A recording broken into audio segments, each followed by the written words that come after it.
చూస్ country delight, live better. ఇప్పుడే country delight యాప్ని download చేసుకోండి. ఆంధ్రప్రదేశ్ ప్రభుత్వం పోలవరం నిర్మాణంలో ఏమాత్రం జాప్యం జరగకుండా జాగ్రత్తలు తీసుకుంటుంది. హై లెవెల్ వర్క్ అంటే ఏదైతే కాంప్లికేటెడ్ వర్క్స్ అనుకున్నారో వాటిని వీలైనంత వేగంగా పూర్తి చేయాలని చెప్పని ఇంజనీర్లు, అధికారులు, కాంట్రాక్ట్ సంస్థ కూడా భావిస్తుంది. ఈ క్రమంలోనే 150 టన్నుల బరువు ఉన్నటువంటి క్రేన్ ఎస్టాబ్లిష్మెంట్ కంప్లీట్ అయినట్టుగా పోలవరం అధికారులు ప్రకటించారు. ఈ క్రేన్ ఎస్టాబ్లిష్ చేయడం వలన వచ్చేటువంటి అడ్వాంటేజ్ ఏంటి అంటే టర్బైనల్ని అంటే ఏపీ జెన్కోకి సంబంధించి పవర్ జనరేషన్ టర్బైనర్లని ఎస్టాబ్లిష్ చేయడానికి, ఈ టర్బైన్లని ఎస్టాబ్లిష్ చేయాలంటే చాలా భారీ ఎత్తున సాంకేతిక పరిజ్ఞానాన్ని వినియోగించాల్సినటువంటి అవసరం ఉంటుంది. అందుకని ప్రాజెక్టుకి సంబంధించినటువంటి ప్రదేశంలో ఈ 150 టన్నుల బరువైనటువంటి క్రేన్లని ఎస్టాబ్లిష్ చేశారు. ఈ క్రేన్లు ఈ భారీ మోటార్లని, టర్బైనల్ని అందులో ఎస్టాబ్లిష్ చేయడం ద్వారా ఈ ఇన్స్టలేషన్ ప్రాసెస్ అంతటికి కూడా ఇది సహకరిస్తుందని చెప్పి అధికారులు చెప్తున్నారు. ఒకవైపు ఎర్త్కమ్ రాక్ఫిల్ డ్యామ్ నిర్మాణ పనులు చేస్తూనే ఇంకోవైపు డయాఫ్రమ్ వాల్కి సంబంధించినటువంటి రిపేర్లు, కొత్త డయాఫ్రమ్ వాల్ నిర్మాణం, ఈ రెండింటిని కూడా ప్యారల్గా రాష్ట్ర ప్రభుత్వం ముందుకు తీసుకెళ్తుంది. అదే క్రమంలో పోలవరానికి సంబంధించి పోలవరం బహుళార్థక సాధక ప్రాజెక్టు, సో అక్కడ హైడ్రో ఎలక్ట్రిక్ పవర్ జనరేషన్ అనేది కూడా చాలా ముఖ్యమైనటువంటి అంశం. ఇప్పుడు రాబోయేటువంటి రోజుల్లో గోదావరి నదికి వరద పెరుగుతుంది కాబట్టి వరద తీవ్రతని దృష్టిలో ఉంచుకుని పెరగబోయేటువంటి వరదని అంచనా వేస్తూ ఎక్కడెక్కడ పనుల్ని కొనసాగించాలనే అంశం పైన అధికారులు ఏ రోజుకు ఆ రోజు అధ్యయనం చేస్తున్నారు. ఆ క్రమంలోనే ప్రస్తుతం ఈ భారీ క్రేన్లని ఎస్టాబ్లిష్ చేసేటువంటి ప్రాసెస్ కంప్లీట్ చేశారు. సో ఈ ప్రాసెస్లో రాష్ట్రానికి సంబంధించినటువంటి అంటే ముఖ్యంగా కాంట్రాక్ట్ సంస్థ ఎంఏఎల్ గ్రూప్ ఇది మొత్తం చూస్తుంది. ఇది చూస్తే ఈ టర్బైన్స్గా ఎస్టాబ్లిష్ చేసి భారీ జనరేటర్లు ఎస్టాబ్లిష్ చేసి, అంటే ఇవి రివర్సిబుల్ టర్బైన్స్ అంటారు. ఈ టర్బైన్స్ నీటిని మామూలుగా అయితే నీరు ప్రవహించే క్రమంలో విద్యుదుత్పత్తి జరుగుతుంది, కానీ ఇక్కడ ఏంటంటే అక్కడే ఉన్న నీటిని రోల్ చేసుకోవడం ద్వారా విద్యుదుత్పత్తి చేసి మళ్ళీ బ్యాక్ వాటర్స్లోకి పంపిస్తుంది. అంటే దిగువకి వదలాల్సినటువంటి అవసరం లేకుండా ఈ రివర్సిబుల్ టెక్నాలజీని ఇప్పుడు కొత్తగా నాగార్జున సాగర్లో శ్రీశైలంలో కూడా ఇది ఎస్టాబ్లిష్ చేశారు. కొత్త టెక్నాలజీ కాబట్టి పోలవరంలో కూడా అడ్వాన్స్డ్ టెక్నాలజీనే పెట్టాలనుకున్నారు. సో వీటిని ఎస్టాబ్లిష్ చేయాలంటే కనుక భారీ క్రేన్లు అవసరం అవుతాయి.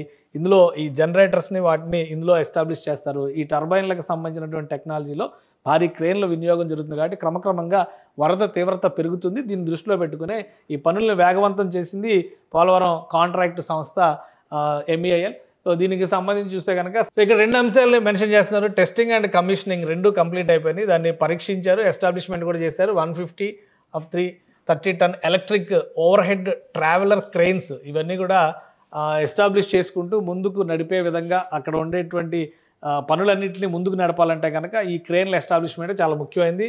Full load test of 150 ton crane conducted successfully met all performance expectations అని చెప్పని అధికారులు అనౌన్స్ చేశారు. అలానే these cranes are crucial for turbine and generator installation in the power house. So ఇది పోలవరం హైడ్రో పవర్ హౌస్కి సంబంధించినటువంటి కీలక దశగా మనం చూడాల్సి ఉంటుంది. ఎందుకంటే ఒకవైపు rockfill dam, ఎర్త్కమ్ rockfill dam, diaphragm wall ఇవన్నీ కూడా నీటి తీరుగా వచ్చేటువంటి ప్రవాహానికి నిర్మాణానికి కావాల్సినటువంటి వెసులుబాటు కల్పించడానికి ఉపయోగపడేటువంటి పవర్ హౌస్కి మాత్రం ఇది చాలా క్రూషియల్ అంశం కింద మనం చూడాల్సి ఉంటుంది.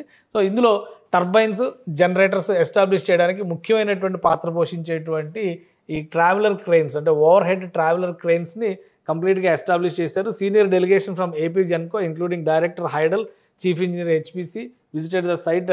సో మొత్తం మీద ఒక సక్సెస్ఫుల్ యాక్ట్ కింద మనం చెప్పాల్సి ఉంటుంది.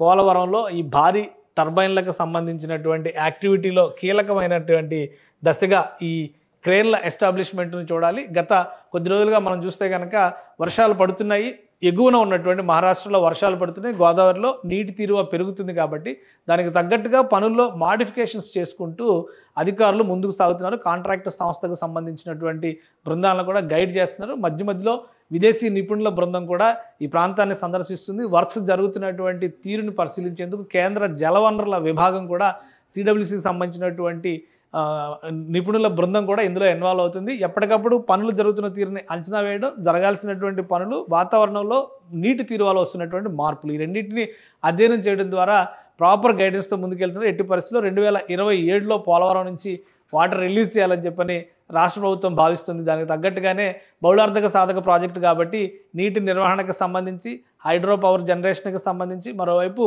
నిర్వాసిత ప్రాంతాల్లో జరగాల్సినటువంటి కార్యాచరణ, వీటన్నిటిని కూడా సమన్వయం చేసుకుంటూ ఆంధ్రప్రదేశ్ ప్రభుత్వం ముందడుగు వేస్తుంది. అనుకున్న సమయానికి పోలవరం ప్రాజెక్టును ఆవిష్కరించాలని భావిస్తుంది. సో హైడ్రో పవర్ జనరేషన్కి సంబంధించినటువంటి అంశంలో ఇది ఒక కీలక ముందడుగుగా మనం భావించాల్సి ఉంటుంది. సుమన్ టీవీలో మీ పర్సనల్ అండ్ బిజినెస్ ప్రమోషన్స్ కోసం కింది నెంబర్కి కాంటాక్ట్ చేయండి.